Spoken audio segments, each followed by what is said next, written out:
Hey guys, if you're in the market for a new hitch mounted bike rack system and you're a little overwhelmed with all the options out there, I'll tell you what, I've done a ton of research and found a winner. Prior to buying this hitch rack, I was using a roof rail or a roof rail rack system where the front fork sat in kind of a quick release mechanism and the rear wheel sat in a cradle with a little strap to hold it down. And I really liked this system because I thought it looked really slick, but it certainly did have some shortcomings. It really increased the overall height of the vehicle, which limited the things you can drive under, such as drive-thrus and whatnot, created some wind drag, and also it ended up collecting bugs when you're taking long road trips on the highway. There are many things I love about the hitch-mounted bike rack system, but I think the thing that really matters most is ease of use, being able to get the bike on and off of the rack quickly and effortlessly. Obviously, there are many bike racks out there to choose from, but these four I'm going to talk about today were the real standouts and look to be the best out there on the market today. The first rack we're going to look at today is Yakima's Dr. Tray. This rack looked pretty good to me. I did like that it had the quick release levers that allow you to slide the rails closer or further apart. But I've also heard that the release handle to tilt it down was a bit hard to pull. Also, I didn't like the location of the cable locks. And one more thing, the exposed hitch tightening knob really seemed like it might be prone to getting damaged. The next one we're reviewing today is the Quat NV 2.0. This one to me is absolutely the best looking rack out there. Really like the way it looks with the copper accents. I also like that there's a workstation integrated into it where you can actually mount your bike to it and work on it right there. But I didn't like where the release handle was located, down low. And the rack also has a hitch tightening knob that hangs low and is unprotected, which concerns me a bit. This brings us to the 1UP Heavy Duty Double. Now this rack here to me is just, it seems really rugged, really sturdy, but it's just far too utilitarian looking for me. It just looks almost like an erector set that you played with as a kid. You know, it's not really for me, but apparently a lot of people love it. And then finally, the rack we're reviewing today, the Thule T2 Pro XT.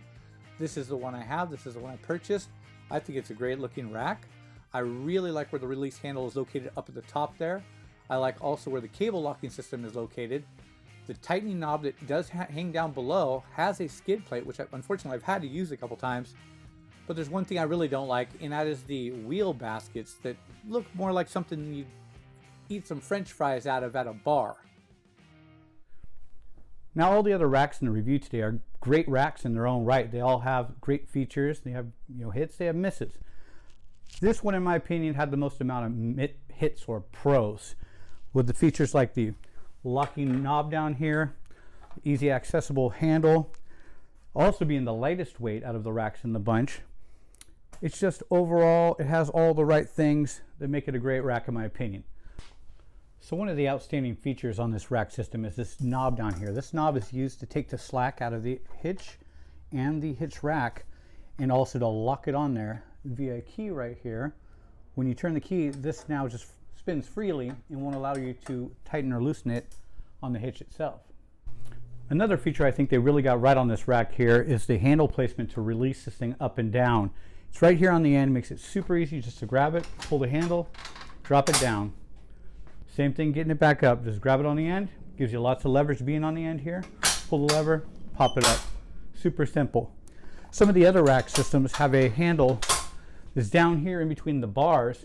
So you got to grab it down here and then lift here, and you got to kind of contort to get yourself to get in there, and it's a real pain in the butt. So like I said, handle on the end, best possible place you can put it, right?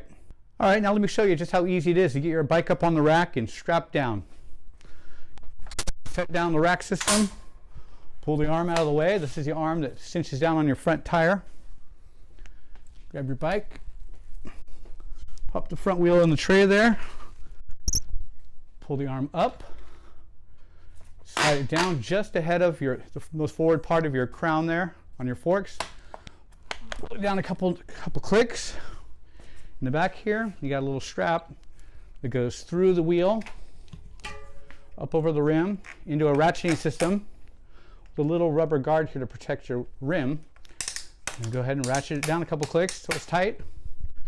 You're on there. I also like the lock system they have on these racks here. They have a little lock mechanism on a cable that slides into this arm here, and it's loaded, spring loaded, so it retracts on its own, makes it super simple getting it back in. But anyhow, you slide this little block down, pull the cable all the way out, go ahead and put that through your frame, put this little piece right back into the block, grab your key, lock it, done deal. Now this is going to be fine, you know, if you're just stopping into a 7-Eleven real quick or getting a bite to eat, but as far as leaving it overnight on the east side of town, not sure I would do that, but it'll get the job done if you're just stopping in a store real quick or getting a bite to eat. I really appreciate that as well. And removing the bike from the rack is just as easy as putting it on there. Let's go ahead and undo your back strap on your wheel here. Tuck that away. Pull the button, lift up on the front arm, push that down out of the way, grab the bike. It's out of there. Super simple. And as far as putting it back in the stowed position, slide the arm down, flip it over, grab your handle. Super simple, super solid. You better believe it. Now, as you can clearly see, I'm running this hitch rack system here on my brand new 2018 Jeep Wrangler JL.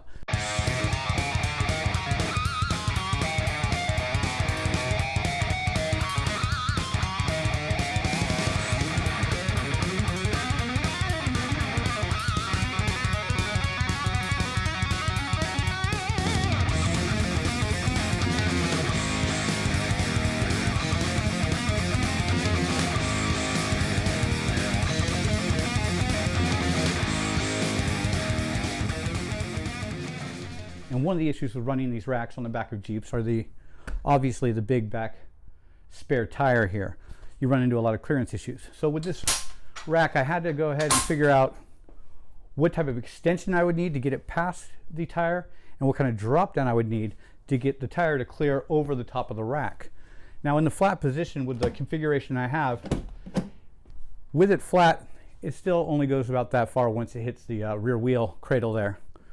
But once I drop this down all the way, it clears completely. So that works just fine for me. Now with a single bike on the rack in the furthest most rail part of the rack, in the upright position, you can only open it maybe where you have a foot or so to get into the actual back of the Jeep there.